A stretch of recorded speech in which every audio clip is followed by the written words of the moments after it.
Un an de pandémie et un an de diplomatie sanitaire. Le matériel médical est devenu un outil d'influence sur la scène internationale. Et en pleine course au vaccin, la Russie et la Chine n'hésitent pas à utiliser leurs remèdes maison comme arme diplomatique. Profitant du retard de l'Europe, Pékin a conclu des contrats avec une vingtaine de pays, dont la Turquie et le Brésil, avec une série d'objectifs. D'abord, la Chine veut améliorer son image, qui a été ternie par la pandémie. Et deuxièmement, elle veut cimenter ses liens avec les pays stratégiquement importants, ainsi que ceux qui sont concernés par le projet de nouvelles routes de la soie.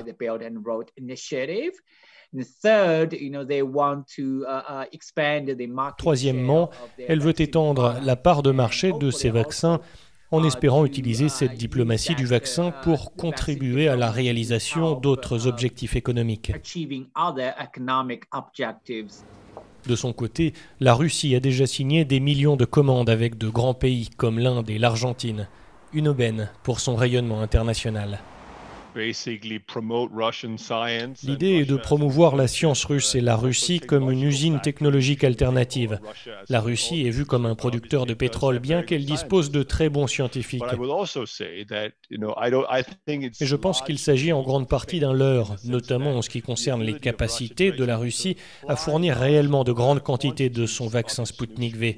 J'en doute fortement au regard des livraisons du Sputnik en Russie qui sont très limitées.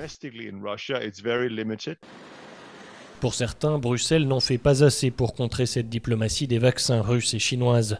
Mais l'UE, qui peine à gérer l'approvisionnement de sa population, doit-elle livrer plus de doses à ses voisins comme l'Ukraine? Oui, estime l'eurodéputé Andrei Kovatchev. Nous devons absolument soutenir l'Ukraine, et ce n'est que le début de ce soutien.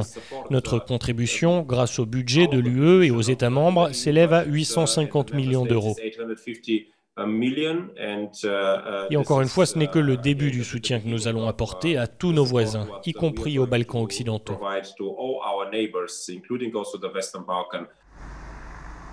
L'Union européenne espère aider certains pays plus pauvres via le mécanisme COVAX de l'OMS qui concerne 2 milliards de doses cette année.